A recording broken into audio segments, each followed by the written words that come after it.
ఆలు లేదు చూలు లేదు కొడుకు పోయారు సోమలింగం అన్నట్టు తయారైందండి. అచ్చం గుద్దినట్టు మన జడా శ్రవణ వ్యవహారం.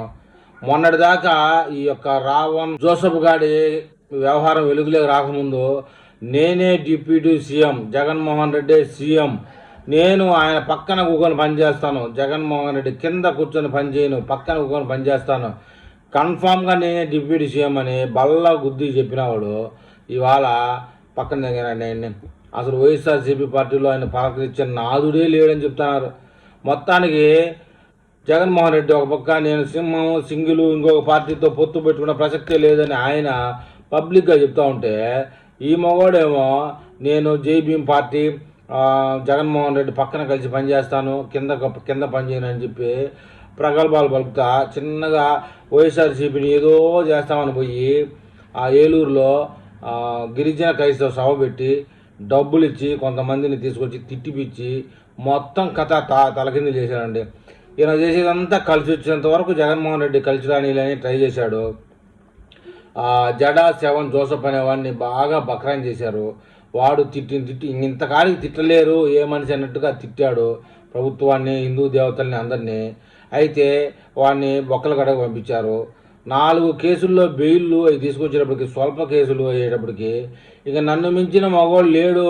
ఏంది 4 రోజుల్లో 4 కేసుల్లో 4 బెయిల్ తీసుకురావడం అంటే సామాన్యమైన విషయం కాదని చెప్పి విరవీగినటువంటి మన జడా సెవెన్కి 5వ కేసు ఉపా కేసులో ఇంక ఈడు పనికిరాడని చెప్పి పక్కన పడితే వైఎస్ఆర్సీపీ లీగల్ సెల్లు ఎంటర్ అయ్యారు మన పొన్నవోలు ఎంటర్ అయితే ఏమవుతుంది, చిన్న కేసు అయినా సరే 14 రోజులు రిమాండ్ కంపల్సరీ. అట్లాంటిది వీడికి అనుకున్నట్టుగానే జడా సెవెన్ అనేవాడికి 14 రోజులు రిమాండ్ వేశారు. సరే మొత్తానికి అవి పక్కన పెడితే జడా సెవెన్ విషయంలో వైఎస్ఆర్సీపీ పార్టీ యూటర్న్ కాదు డెడ్ ఇన్ రోడ్ వేసింది. యూటర్న్ అంటే తిప్పుకోనైనా పోవచ్చు మళ్ళీ, కానీ డెడ్ ఇన్ అనమాట. ఇంకా జడా సెవెన్ రోడ్డు ముందుకు పోలేడు, దూకి బ్రిడ్జి నుంచి కింద పడి చావను లేడనమాట. అలా అయిపోయింది అతని వ్యవహారం. మొత్తానికైతే జగన్మోహన్ రెడ్డి ఈ జడా సెవెన్ దగ్గరికి తీసుకునే సందర్భంలో పక్కన కూర్చోబెట్టుకొని పోవడం, అంబటి రాంబాబు అయితే మొత్తం నీదే పార్టీ నువ్వు చెప్తే అట్టా అన్నట్టు వ్యవహరించడం, అతన్ని నెత్తిని పెట్టుకోవడం, అయితే జరగాల్సిన అంతా జరగడం, తర్వాత ఇస్త్రీ బయలుదేరడం ఇది మామూలే. వైఎస్ఆర్సీపీ పార్టీలో మామూలే అయినప్పటికీ ఇతను కొత్త బిచ్చుగాడు బుద్ధుడు అన్నట్టుగా చంద్రబాబు నాయుడు గారి మీద అందరూ సాబ్దిగా ఉంటారులే. కామన్గా చంద్రబాబు నాయుడిని అడిగినట్టు నాకు 50 కోట్లు 500 కోట్లు అడిగితే ఇదే జగన్మోహన్ రెడ్డిని అక్కడికక్కడే గొడ్డలి పనిచేసి ఉండేదని అందరూ అంటారు.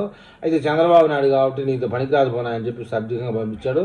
అది నచ్చగా జగన్మోహన్ రెడ్డి పంచుకొచ్చినటువంటి ఇప్పుడు జడా సెవెన్ గారు ఇది డెడ్ అతనికి రాజకీయంగా ఇండ్. ఇక మళ్ళీ వైసీపీలోకి తీసుకుంటారా లేకపోతే జగన్మోహన్ రెడ్డి మళ్ళీ సన్నిహితులు అవుతాడా అనేది ఇండు. ఏమీ తెలియని వ్యవస్థలోకి వెళ్ళిపోయాడు.